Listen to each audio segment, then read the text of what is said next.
to the very top, the easier it's going to be for everybody. If you drag the movement from here all the way up to here, it's probably going to stall. It's probably not going to go.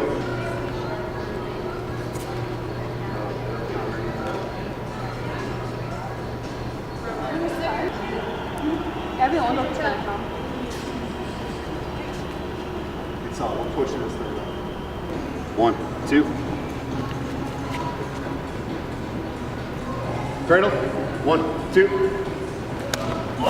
Oh, that's so sideways. And you can do this at home if you've got stairs, if you've got chairs, anything that's elevated. Do step lock drills. So you're going to learn to step up and hit your lid, locking out. All right? Step lock drills. 1, 2, 3.